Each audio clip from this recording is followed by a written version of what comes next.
Political affairs में आपका स्वागत है। हमारे साथ संजीव हैं जो पीएचडी कर रहे हैं सोशियोलॉजी में जेएनयू से। तो उनसे उनकी कहानी जानने की कोशिश करेंगे और उनकी जो कहानी है बिहार के एक छोटे से गांव से लेकर जेएनयू तक पहुंचने का सफ़र बहुत इंटरेस्टिंग कहानी है। आप सब ध्यान से सुनिए। ना सिर्फ आपको इंस्पिरेशन लेनी है बल्कि कहानी को ध्यान से सुनना है और वो पैटर्न निकालने हैं कि कैसे लोग जेएनयू तक पहुंचते हैं और कैसे उनका जो सपना था जेएनयू तक आने का वो पूरा होता है। तो संजीव, आपकी शुरुआत बताइए, स्कूलिंग से लेके जितनी भी बातें हैं कैसे होती है। पहले तो रवि, आपको बहुत बहुत धन्यवाद कि आपने मौका दिया कि मेरी वॉइसेस बाकी लोगों तक जाए। मैं बताना चाहता हूँ कि मैं अत्यंत ही पिछड़ा इलाका से हूँ, वहाँ से हूँ जैसे कि वो गंडक, बूढ़ी गंडक से घिरा हुआ इलाका है। है तो बिहार में, लेकिन थोड़ा सा कनेक्शन यूपी से है, तो ना हम लोग प्रॉपर बिहार के बच जाते हैं ना यूपी के, क्योंकि बहुत ही बाढ़ ओढ़ में हमेशा दिक्कत होती है। तो हमारे गाँव में मतलब आप बोल सकते हैं कि ट्रेडिशनल इंडियन विलेज जैसा आज भी कहानियां हैं, उस तरह की चीज़ें चलती है। अभी तो थोड़ा सा जाके बिजली वगैरह आई है तो सब। मेरा नाम पहले संजीव कुमार है। मैं भैया बता दिया, मैं बताना चाह रहा हूँ उस चीज़ को। तो पहले कि मेरा स्कूलिंग बड़ा इधर उधर हो गई है, कहीं मतलब अच्छे से नहीं हुआ। पहले गांव में पढ़े, गांव से पढ़ाई वढ़ाई करके फिर अच्छे जगह पे एडमिशन कराने के चक्कर में कहीं हो नहीं पा रहा था। जहाँ भी जाते थे बहुत सारी समस्याओं का वो सामना करना पड़ता था। फिर एक अच्छे स्कूल, ठीक ठाक स्कूल है जो KR हाई स्कूल है बेतिया, मैंने वहाँ से अपना स्कूलिंग कंप्लीट करी। हिंदी मीडियम स्कूल था बिहार बोर्ड से। उसके बाद से 10th पास करके पापा ये जब पटना जाते थे देखते थे बच्चों का पोस्टर, तो उनको लगता था कि IIT का बाबू को भी तैयारी कराएंगे IIT का। तो जब 10th पास किए तो उन्होंने हमको पटना भेजा तैयारी करने के लिए। उस समय मतलब ठीक रहा, 11th 12th पटना से हुआ तो उस तरह का स्कोर था कि NIT पटना में चांसेस मिला था। तो मतलब बेसिकली जब मैं पटना गया तो वहाँ मैंने कोचिंग में एडमिशन वगैरह लिया और पढ़ाई शुरू किया। तो अच्छा तैयारी चला और NIT मतलब स्कोर अच्छा था उस समय। NIT पटना काउंसलिंग के दौरान मिला भी था उस तरह का। तो उसके बाद से क्या हुआ कि फिर हम कोटा चले गए कि IIT कुछ से रह गया था। कोटा गए 1 साल टारगेट के लिए, जो सब लोग करते हैं यूजुअली गए। तो वहाँ पे तो लाइफ में बहुत उतार चढ़ाव हुआ, बहुत खराब डिग्रेडेशन हो गया। वहाँ का जो बोलते हैं सर्कल जो होता है ना, फ्रेंड सर्कल, ये मतलब जीवन के हर मुकाम पे सबसे ज़्यादा महत्वपूर्ण होता है। आप किस सर्कल में, आपके दोस्त कितना सपोर्टिव है, ये सबसे ज़्यादा जरूरी होता है। तो मेरा उस बार कुछ हो नहीं पाया कोटा वोटा से। तो आप बहुत सारी चीज़ें हैं जो नेगेटिव है, मैं नहीं चाहूँगा कि नेगेटिविटी लोगों तक जाए। मैं चाहूँगा कि पॉजिटिविटी आप लोग के साथ जाए, जिससे आप लोग कुछ अच्छा सीखें। तो उसके बाद मैं कोटा से वापस आया, फिर कुछ दिन घर रहा, हुआ नहीं सिलेक्शन, फाइनली कहीं नहीं हुआ। तो कोटा वो काफ़ी उतार चढ़ाव भरा दिन था।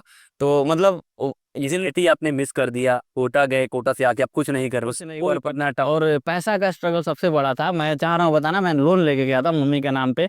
किसान क्रेडिट कार्ड का लोन जो होता है मम्मी के नाम पे, उसको मैं करा गया था। तो इस मैं डिप्रेशन में था कि सिलेक्शन भी नहीं हुआ, लोन भी हो गया, सब हो गया। तो बहुत तनाव था इस बात को लेके। और जैसे हमारे आइडेंटिटी जैसे बिहार से है, वेस्ट चंपारण से, तो वहाँ रूम नहीं मिल रहा था बिहार के नाम पे। ऊपर से ये बोल रहे थे कि तुम अंडा खाते हो, ये खाते हो। बहुत भटकना पड़ा, लेकिन हम भी जीत किए थे कि सही बोल के ही रूम लेंगे, और मिला लास्ट में। और थैंक्स उस मकान मालिक को, उसने विश्वास किया और दिया। अंधेरा कितना भी हो, एक रोशनी काफी होती है अंधेरा को खत्म करने के लिए। तो उसके आगे फिर कैसे होता है आपका ये जेएनयू वाले की बात। तो उसके बाद से जब हम वहाँ से पटना चले गए, तो पटना कुछ समझ में नहीं आया, तो मैंने BSc फिजिक्स ऑनर्स में किया। तो मैंने एडमिशन ले लिया बाबा साहेब भीमराव अम्बेडकर यूनिवर्सिटी मुजफ्फरपुर। तो जाए यूजुअल जैसे बिहार में होता है, 5 साल लगा ग्रेजुएशन करने में। उसी 5 साल के दौरान मैं दिल्ली, मतलब पापा जी बोले कि दिल्ली जाओ। तो मैं आया पहली बार 2019 में दिल्ली, मतलब ऐसे घूमने के पर्पज से एक बार आ चुका था। तो आया 19 में, SSC का मैंने तैयारी शुरू की। तो उसमें हुआ भैया कि SSC में मन नहीं लगता था लिटरली, बहुत पढ़ाई उड़ाई में, क्योंकि वो चीज़ से हम निकल नहीं पाए थे IIT के।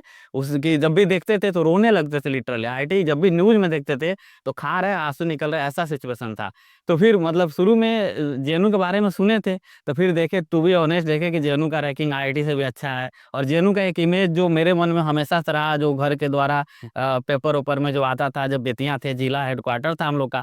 तो JNU का तो सीनियर लोग बोलते थे कि JNU का लड़का 90% लड़का IAS बनता है, नहीं बनता है फिर भी नेता अच्छा बन जाता है, देश को लेके हमेशा क्वेश्चंस पूछता है, ये सब बातों को लेके। तो वो दिमाग में था। जब मैं JNU पहली बार जब दिल्ली आया, तो मेरे दोस्त के एग्जाम दिलाना, मैं हौज खास रहा था, तो उधर से मैं दोस्त के साथ मैं यहाँ आया JNU घूमने।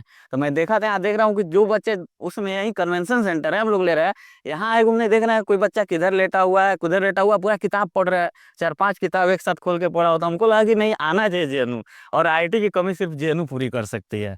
अलग क्या कहानी है। और ये जो कहानियां होती हैं, मतलब मैं जब यूट्यूब वीडियो शुरू करता हूँ, 1.5 2 साल से मैं लगातार मेहनत कर रहा हूँ।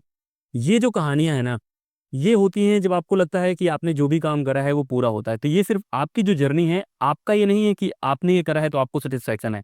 मेरा जो यूट्यूब बनाने का है, ये जर्नी है, वो मुझे कंप्लीट लगती है जब मैं आप जैसे लोगों से मिलता हूँ और बातें करता हूँ। और इतना ईमानदार तरीके से संजीव ने बताया, वो कहानी हम चाहेंगे कि बढ़ती चली जाए। संजीव, अपनी कहानी बताइए। और भैया उसका मैं अब अभी कुछ दिखाऊँगा। जब मैं यहाँ से गया जेएनयू से, तो मुझे मन मैंने ठाना कि मुझे अब जेएनयू के लिए पढ़ना है। मुझे मतलब जो भी है, तो इंटरेस्ट मुझे समझ में नहीं आया। कुछ सीनियर से बात की जेएनयू में, तो मैं पहली बार इन्फ्लुएंस हुआ, 1 महीना मैं ज्योग्राफी पढ़ा।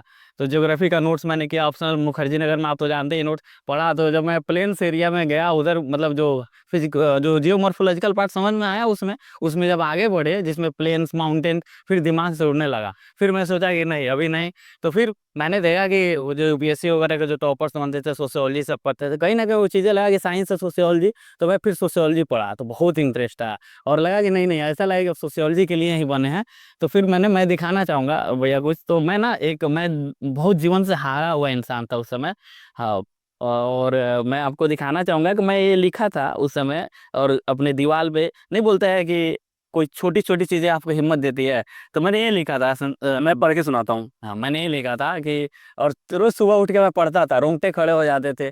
मुझे लगा कि नहीं, अब जेएनयू नहीं करेंगे तो घर चले जाएँगे, खेती-बाड़ी करेंगे, पढ़ाई छोड़ देंगे। ये मैसेज मैं पढ़ के सुनाता हूँ, मेरा रिसाइटेशन कैसा है वो है, लेकिन आप इमोशन को समझना। शुरुआत होती है, श्री गणेशाय नमः। यही मौका है अपने आप को प्रूव करने के लिए। मैं संजीव सब कुछ कर सकता हूँ, ऐसा कोई काम नहीं है जो मुझसे ना हो पाए। मेरे अंदर सब कुछ है, मैं सबसे अलग हूँ। सत्य परेशान हो सकता है, पराजित नहीं। भाग्य से कुछ नहीं होता, मेहनत ही सब कुछ है, और मेहनत कभी असफल नहीं होता। यही मेरा फर्स्ट है और यही मेरा लास्ट है। जेएनयू इसी के लिए जीना है। All the best Sanjeev. ये जब मैं पढ़ रहा हूँ, तो एक सादा पेज है जहाँ पे ब्लैक कलर की इंक से कुछ लिखा गया है, लेकिन जो ब्लैक कलर की इंक है वो इंक नहीं है, वो खून, मेहनत और उसमें वो सारा कुछ शामिल है जो संजीव ने स्ट्रगल करा है। तो फिर आप जेएनयू की तैयारी करते हैं, लगभग ये 2020-21 की बात। 2020 19 के बात है। मतलब हम लोग का लॉकडाउन 20 में लगा ना, मार्च में। आई थिंक 19 मार्च को पहला लॉकडाउन ऐसा हुआ, 21 या 23 को फाइनली लॉकडाउन हो गया। तो उसी समय का सिचुएशन है ऐसा। लेकिन इससे पहले मैं दोस्तों से बोलता था कि सरकारी नौकरी कर लेंगे, दरोगा बन जाएंगे। तो एक भैया जो सीनियर थे, वो मतलब इलाहाबाद में रह के यूपीएससी की तैयारी वो करते थे। तो वो बोलते थे कि दरोगा बन जाओगे तो क्या होगा, तुम जेएनयू से मतलब समझ रहे हो ना, वहाँ पढ़ने के बाद तुम्हारा पूरा पर्सनालिटी चेंज हो जाएगा, तुम्हारा नजरिया चेंज हो जाएगा। दरोगा बनना वो कोई भी बन सकता है, जेएनयू में पढ़ना ये बड़ी बात है। और तुम नहीं जाओगे अपने समाज से, मतलब वो नहीं निकलोगे वहाँ से, गाँव से। और लिटरली वहाँ से मतलब आए, तो उसके बाद हम तैयारी, मतलब वो लोग से बात हुआ, वही लोग ये जो बोल रहे हैं ना, सर्कल मोटिवेट किया कि नहीं, जेएनयू बड़ी बात है। बहुत बार आप अपनी किस्मत से आगे नहीं बढ़ते, जो आपके आसपास के लोग हैं वो कितना आपको चाहते हैं आगे बढ़ते देखना, उसकी वजह से भी आप आगे बढ़ते हैं। बिल्कुल, बिल्कुल। कि कम से कम ऐसा ग्रुप ज़रूर हो कि कम से कम आपको, मैं मान लेता हूँ कि आगे बढ़ने के लिए पुश ना कर रहा हो, लेकिन एटलीस्ट पीछे ना खींचे। और आप ऐसे सर्कल में रहें कि आप सपना देखें तो कोई ये ना कहे कि पूरा नहीं हुआ। पूरा नहीं, आप एग्ज़ैक्टली। स्ट्रगल करें, नहीं पूरा हो कोई दिक्कत नहीं, फेल करने से कोई दिक्कत नहीं, लेकिन आपके सपनों पे आपका यकीन टूट जाए, ऐसा करने वाला कोई भी इंसान हो तो उससे आप दूरी बना सकते हैं। कोविड से कैसे आते हैं यहाँ पे? तो उसके बाद से मतलब कोविड में हुआ, तो सब लोग, मतलब मैं हॉस्टल में वहाँ भी बेसिकली पढ़ाई नहीं करता था, मन नहीं लगता था लिटरली। तो मुझे लगा ना, कुछ नया करने को मिल गया कि जेएनयू अब पढ़ेंगे। एक नया टास्क। हाँ, नया टारगेट मिला और लगा कि नहीं, अब मतलब वो कमी जो आईटी की कसक थी ना, वो निकली नहीं थी मन से। तो फिर सब लोग लॉकडाउन में खाने पीने का सामान खरीदे थे, लिटरली हम कॉपी खरीदे। मतलब कॉपी खरीदे कि नोट्स बनाएंगे, पढ़ेंगे इस पे। और यूट्यूब से सोशियोलॉजी वगैरह जैसे बहुत सारा चैनल है, बहुत सारा फ्री रिसोर्सेज है कुछ भी तैयारी करने के लिए। अगर आप इस रखने हैं, मानत है तो करो। तो मैं लिया, और मतलब हॉस्टल में बच्चे हंस रहे थे कि लग रहा है पढ़ेगा ऐसा, मतलब पढ़ने का ही वेश था नहीं बिल्कुल। तो अगर अब पढ़ेगा, हाँ, तो रूम खोल के ऐसे आगे देखते थे कि पढ़ रहा है, शुरू कर दिया गया। हाँ, शुरू कर दिया गया। पहले लोग चाहते नहीं थे कि मेरे रूम में आए, क्योंकि बस पबजी और ये सब बेकार की चीजें, क्योंकि पढ़ने में मन नहीं लगेगा तो कुछ से कुछ करना होगा। और जैसे जो चिप आप पढ़ के सुनाए, जो चिप, तो 2-3 लोग हंसे। लेकिन उस समय जो मेरे रूम में मेरा साथ रहता था, वन ऑफ द मेरे लाइफ का बेस्ट फ्रेंड, फाउंडेशनल जो बोलेंगे, वो नीतीश है। वैसे मैं, नीतीश भाई भी है, रमेश है, ये लोग, रोहन, उस समय जैकी भी साथ रहा, शिवम, ये लोग कुछ ऐसे दोस्त हैं, विकास भैया जो सीनियर जो इलाहाबाद में होता है, ये लोग जीवन के मतलब मेरे बहुत फाउंडेशन, पापा मम्मी तो खैर हमेशा से रहे हैं, तो मतलब और भी दोस्त हैं मेरे बहुत अच्छे अच्छे, जेएनयू में, वो तो आगे की बात है बताएंगे।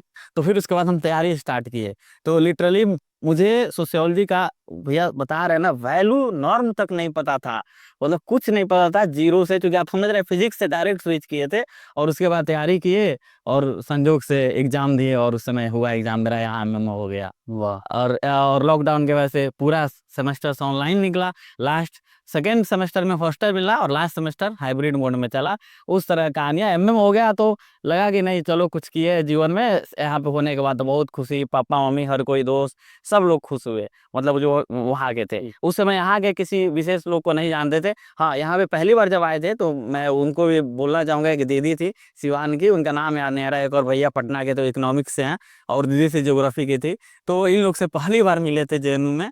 कुछ जब एक बार आप पहले आ चुके थे संजीव घूमने जेनी, जब आपका एडमिशन हो गया, स्टूडेंट बन गए आप यहाँ से मास्टर्स कर लिए, तब आने का क्या फीलिंग था? तब पहली बार हम तो कोविड में ही भाग के आ गए घर में, हम इतना परेशान थे कि मतलब जाना है, तो पापा बोल रहे थे कि कोरोना में कैसे जाओगे, तो मम्मी बोली कि ऐसे भी मर जाएगा, जाने दीजिए, घूम के आने दीजिए। तो मतलब इस तरह मतलब हम लोग का बेसिकली भोजपुरी में बातचीत होता था, तो भोजपुरी बोला तो मम्मी ने क्या बोला, हम बोलते कि ना जाए, मतलब ऐसे भोजपुरी में मैं चाह रहा हूँ बोलूँ हाँ। कि अब ना जाए, हम ज्यादा नहीं, अब बिल्कुल जेल में मर जाएगा, एडमिशन हो गई हुआ, तो मतलब कोई नहीं एक्सेप्ट नहीं कर रहा था। मम्मी बोल रही है गुस्सा के कि ऐसे लागो था कि जेनू के बिना ये जाके मर जाए, जाए इनमें पापा को कि जाए दे घूम के आ जा। तो आए तो जेनू का सबसे पहले आया तो टी शर्ट पता कि ये कहाँ मिलता है, जेनू का 4 टी शर्ट खरीदे उस समय, तो कि नहीं ये जेनू वाइट है वो वाला फीलिंग, और बाहर रूम लिए, गंगा पे खाना खाते थे, गंगा का पराठा तो आपको पता है। जो मजा आता होगा एक बार स्टूडेंट होने का, हाँ। जब घूमते रहोगे, टी शर्ट पहन के घूमे थे कि नहीं? और पूरा वो गांव गांव में जाते थे टी शर्ट पहन के घूमते थे, रेता जैसे हो गया ना, रेता, गंडक नदी किनारे जाते थे टी शर्ट पहन के घूमते थे, मेट्रो में जाते थे टी शर्ट, मतलब बस इसीलिए तो 4 लिए थे कि कहीं भी जाए, जेएनयू ट्रेन यात्रा सब करते थे, मतलब बहुत और बहुत सुकून मिलता था। और ये जब यहाँ बीसी गेट से जब आईटी को देखते थे तो कहते थे कोई बात नहीं, लग रहा है आ चुका है तुम्हारे बार आप भी में, तो भावना आती थी। उसके बाद असली स्ट्रगल सच में शुरू होती है उसके बाद, क्योंकि एमए में थे तो इलेक्शन हुआ, और डिबेट्स और इलेक्शन में जीते और एसएफसी बने, तो उसके बाद से हो गया पीएचडी में, उसके बाद असली लड़ाई शुरू होती है। पहली बार जब पीएचडी एंट्रेंस हुआ 2022 में, वैसे ऑफिशियली होना था, लेट हुआ, 2022 के लास्ट में हुआ, 23 उसमें। तो उस समय क्या हुआ कि मेरा 0.7 से रह गया, और सेकेंड टाइम मैं एंट्रेंस ही क्वालिफाई नहीं कर पाया, जो 23 वाला सेशन था। तो वो 2 साल बहुत 2 साल, और इसमें लिटरली बता रहा है, यही जो समय होता है ना भैया, ये जो समय होता है ये सबसे क्रूशियल होता है, और इंसान को मतलब इसमें मजबूती से खड़ा रहे। ये 2 साल में यहाँ मतलब जो जेएनयू के लोग हैं तब तक दोस्त बन चुके थे, जो हमारे कुछ सीनियर थे यहाँ पे, मतलब ऐसा सपोर्ट रहा ना, हमेशा मोटिवेट करते थे। यही अपना जो सेंट्रल लाइब्रेरी है, मतलब दिन भर, मतलब सुबह आते थे 9 बजे से लेकर रात 11 बजे तक, 12 बजे तक रहते थे। कुछ दिन मतलब खत्म होने के बाद भी हॉस्टल में रहे, बहुत सारे सीनियर का सपोर्ट मिला, इसमें सबसे डोमिनेंट खैर आप तो जानते ही है, वो लोग हैं शिवम भैया, हिमाद्री सर, धात्री, ये लोग हैं, चाहे निवास भैया जिनके रूम पे रहते हैं, ऐसे ऐसे लोग हैं बहुत, मतलब बहुत लोगों का सपोर्ट मिला। ये मैं बहुत लोगों को कहता हूँ कि आपके सपने हैं वो बहुत अच्छी बात है, सपनों का होना चाहिए, लेकिन आपके पास कुछ वो लोग होने चाहिए जो आपके सपनों पे यकीन करें, और आपका जब बुरा टाइम चल रहा हो तो कुछ नहीं करना है, आपका हाथ थाम के बोलना है कि जो भी है मैं हूँ। हाँ, उसके बाद से मैं सबसे इंटरेस्टिंग, मतलब ये समय आता है एक समय ना कि जब आपको सरवाइव करना पड़ता है, वही समय है। जैसे और भी दोस्त है, जैसे आज जैसा वगैरह था कि वो, और नाम मिस कर रहे हैं, बुरा मत मानना कोई दोस्त लोग, तुम लोग से रिक्वेस्ट है, शिवानी वगैरह भी दोस्त थी मेरी, फिर उस समय मतलब सबका सपोर्ट रहा, फिर रवि आया बाद में मेरे, मतलब अच्छा दोस्त बन के, तो इस लोग का सपोर्ट रहा, और फिर हम मेहनत करते गए, कंटिन्यूअसली करते गए। लेकिन जो एमए में मेरे दोस्त थे ना, वो जो उस समय सबसे था, 4-5 लोग हमेशा रहते थे साथ में, वही लोग हमको इग्नोर करके जा रहे थे, और यकीन मानिए मैं टूटा नहीं उस समय, मैं बस। और सबसे बड़ी बात होती है ना कि आप उस परिस्थिति में, भैया जिस परिस्थिति में आप फेल कर रहे हैं और आपके साथी लोग आगे जा रहे हैं और आप इग्नोरेंस का झेल रहे हैं, उस परिस्थिति में मजबूती से अपने आप को खड़ा रखना, ये सबसे बड़ी बात होती है। ये एक तो साहस वो वाला संजीव ने दिखाया, दूसरा ये एक्सेप्ट करना और ये बताना कि आप उस समय कैसा फील कर रहे थे, ये बहुत साहस की बात है। और मैं बहुत बार कह चुका हूँ कि किसी भी दिन अगर साहस और शक्ति में जूझ करना है तो साहस ज़्यादा बेहतर है, क्योंकि साहस ज़्यादा दिनों तक टिकता है, शक्ति ज़्यादा दिनों तक नहीं टिकती। जब आप कोटा में नहीं हारे, जब आप कोविड में नहीं हारे, जब आप एमए के बाद नहीं हारे, हाँ, तब आप पीएचडी में आना चाहिए। जब पॉइंट से रह जाते हैं, माइनस से रहते हैं, तो आपको समझ में नहीं आता है मेरा वीकनेस क्या है, वो समझ में नहीं आता। कई बार रोते थे, मतलब क्या, मतलब वो इतना बहुत लंबी कहानी है, मैं चाह रहा हूँ शॉर्ट में बताऊं।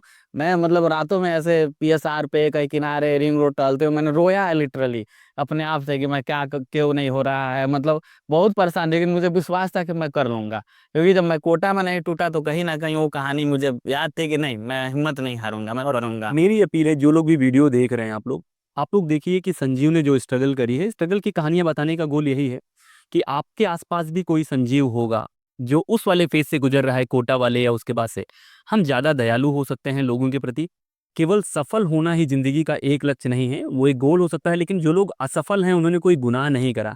तो आपके आसपास कोई बच्चा है जो मेहनत कर रहा है, 2 नंबर 3 नंबर से नहीं हुआ है, तो जो सबसे बेहतरीन काम आप कर सकते हैं, आप उसके प्रति दयालु हो सकते हैं।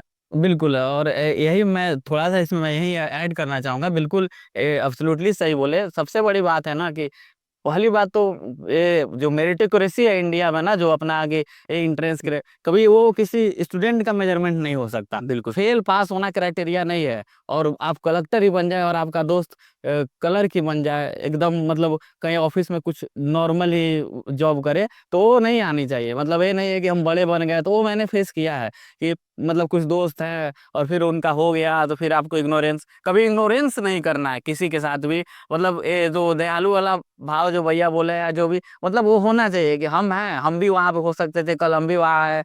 मतलब ये हेल्प करना अगर चाहिए लोगों को। आपकी दोस्ती आपके ओहदे की वजह से प्रभावित हो रही है, तो वो ओहदा या वो पदवी छोड़ देनी चाहिए। तो एक बार आपने डिसाइड करा कि अब पीएचडी में जब आपका हो गया, हाँ, इंटरेस्ट निकल गया, हाँ, तो पीएचडी में जब यहाँ एंट्रेंस निकल गया, तो मतलब मैंने मुझे रियलाइज नहीं हुआ, फिर मुझे पता भी नहीं था।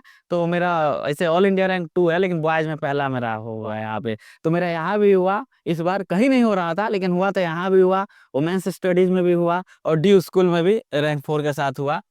तो अभी 2 साल तक आपको लोग पहचानते नहीं थे, नहीं, उसके बाद इतने एंट्रेंस आपने निकाल दिए, तो अब उन लोग का बिहेवियर कैसा है जब वो आपको देखते होंगे यहाँ पे? तो भैया मैं क्या बताऊँ, मैं नहीं चाहूँगा कि उस तरह से बोलूँ, लेकिन उसमें 1-2 लोग ये बोले कि मतलब उसी में से जो बोले जो पहले हमको इग्नोर किए थे कि संजीव कि तुम्हें थोड़ा-सा एटीट्यूड में रहना चाहिए, टू बी ऑनेस्ट भैया, एटीट्यूड में रहना चाहिए। तो मैंने एक एग्ज़ाम्पल दिया, मैं चाहता हूँ एग्ज़ैक्टली एग्ज़ाम्पल आपके सामने पेश कराऊँ। मैंने वही बोला कि तुमने साँप देखा है?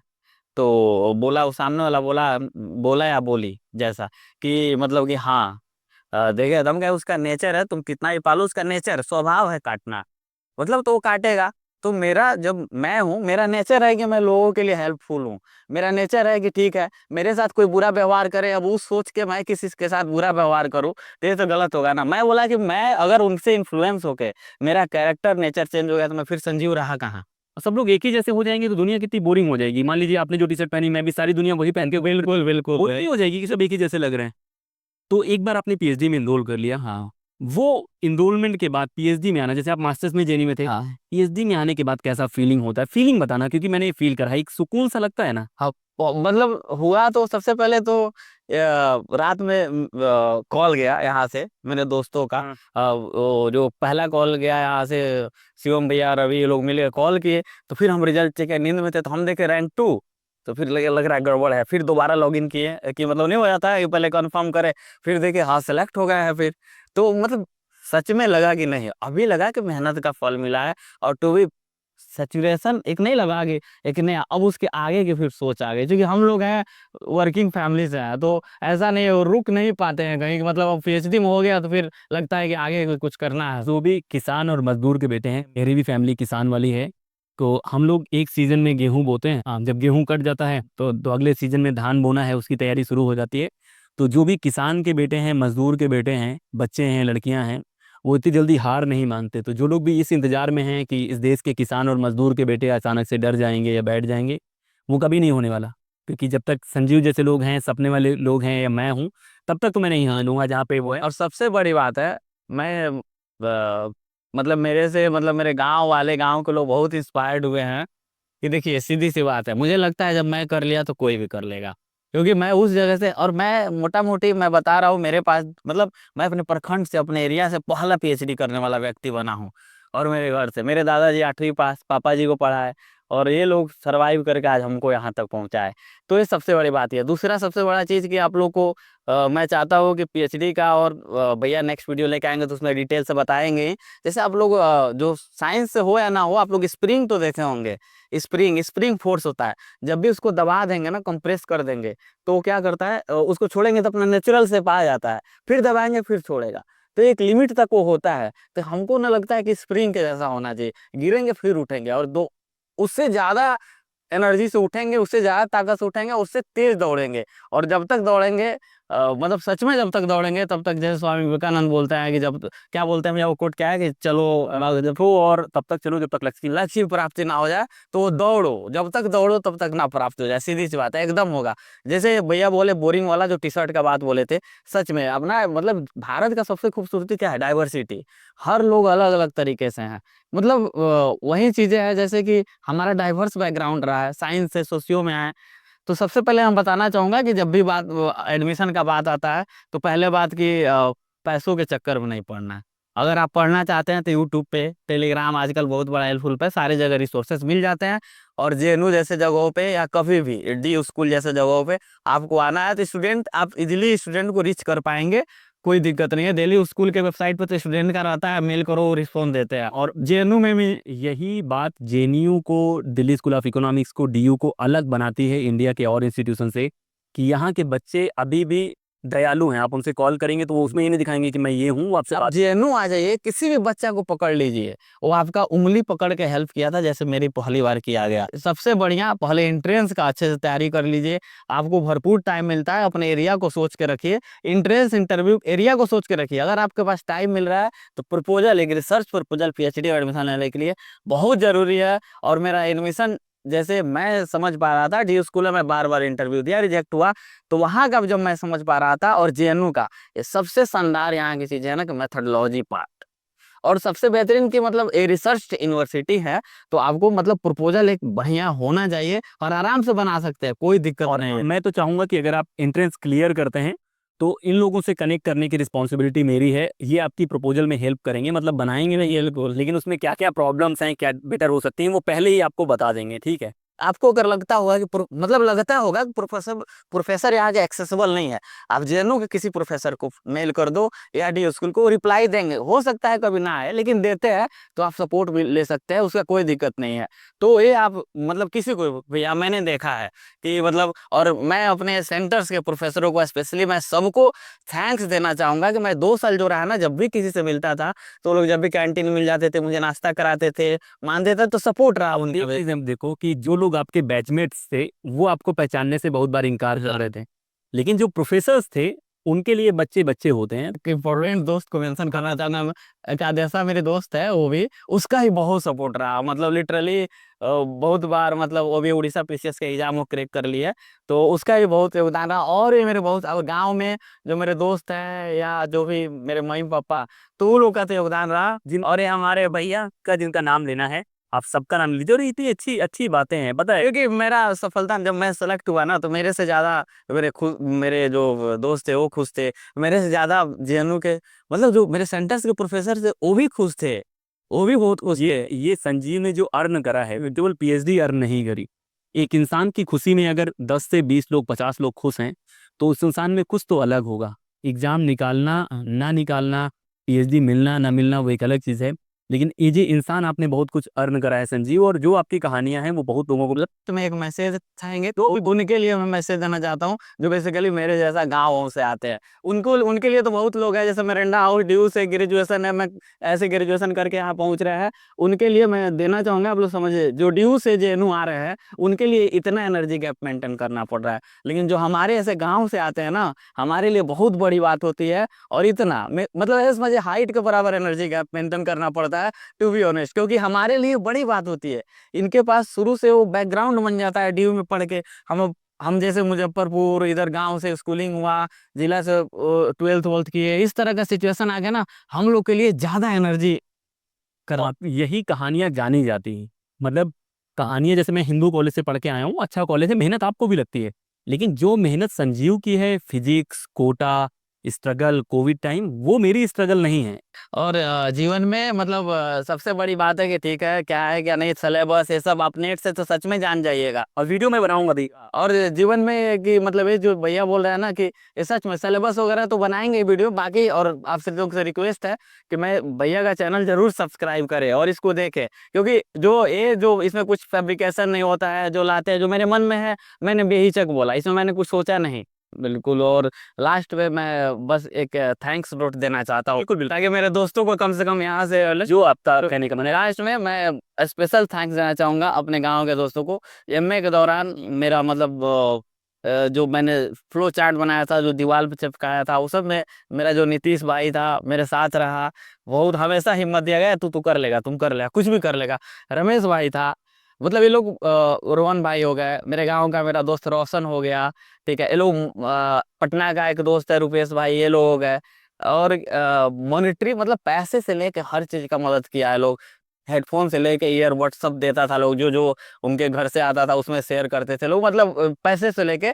और यहाँ पे हिमाद्री दा हो गए, हम उनको सर बुलाते हैं, सब लोग हिमाद्री दा बुलाता है, शिवम भैया हो गए, धात्री हो गई, उसमें अभिनव का भी सपोर्ट रहा, रवि हो गया, आज जैसा जैसे मैंने बताया, और निशान वगैरह जो है, ये सभी लोग दोस्तों का मेरा यहाँ पे काफ़ी सपोर्ट रहा। और सबसे मैं मतलब सच में यहाँ बोलना पड़ूंगा अपने सेंटर के प्रोफेसरों का थैंक्स। आज हम उनको लगता है उनका बहुत मतलब उन कैंटीन में तो हमेशा मिल जाते, तो उन्हीं का मैं खाता था मैं। इसलिए यहाँ पे यहाँ का एक है कि एक और मैं थोड़ा सा मिथ दूर करना चाहता हूँ लोगों का। जैसे ये लोग लगता है ना कि जैसे कि प्रोफेसर्स आपको कि मानते हैं तो प्रोफेसर इंटरव्यू में ज़्यादा नंबर दे देते हैं, ऐसा भी कोई चीज़ें नहीं होती है। टू बी ऑनेस्ट हमारे साथ तो ऐसा नहीं हुई है। आप जो डिजर्व करते हैं, जितना आप परफॉर्मेंस करते हैं, मिलते हैं। नहीं बोलते हैं कि गांव में कहावत कहा जाता है कि बाबू के खैले पियले में दुलार जौन बाबा, पढ़ाई लिखाई में कोनो ना आगे। बहुत सही चीज़ है। हाँ मतलब खिला पिला देंगे, घर पे वहीं पा, लेकिन स्कूल नहीं जाओगे तो कुटाई होगी। लेकिन अगर आप प्रपोजल सही नहीं बनाएंगे तो आपसे सवाल करेंगे। और ये जो टीचर हम लोग अपने पार्ट का जो काम है उस पे हमें फोकस करना है। हम लोग बहुत बार क्या करते हैं, दूसरे का पार्ट का ज्यादा फोकस। बिल्कुल बिल्कुल। आपका काम है सपने देखना, आपका काम है उन दोस्तों के पास टू बी ऑनेस्ट आप मेहनत कीजिएगा, अच्छा कीजिएगा तो सिलेक्शन होगा। और लास्ट में मैं बोलना चाहूंगा मेरे दादाजी का मैं कोट, मेरे दादाजी से बहुत कनेक्टेड हूँ। मेरे दादाजी जब 8th क्लास में पहली बार खुद से जब मैं एडमिशन कराने गया, जो कि यार अच्छा स्कूल था, मैंने इनिशियली मेंशन किया था, तो गांव के लोग, जैसे गांव में भी एक दो लोग थे, नाम नहीं लेना चाहेंगे, वो बोले कि यार मैं पढ़े अगिल बड़ो, कि यार में तार एडमिशन हो जाए 8th क्लास में, चलो तार राज स्कूल में एडमिशन करा दी। तो मेरे दादाजी एक पोएम बोले थे, हमको नहीं पता कौन, मैं मानता हूँ वो गलत हो सकता है, कि मेरे दादाजी कहा हुआ है कि मन के हारे हार है, मन के जीते जीत। लेकिन मैं डाइवर्स बैकग्राउंड से आके मैंने मेहनत करके यहाँ लिया, फिर पीएचडी में लिया, बल्कि डीयू में बहुत सारे डिपार्टमेंट ऑफ सोशियोलॉजी, तो उन लोगों को मैंने ओवरटेक करके लिया ना, कहने का मतलब।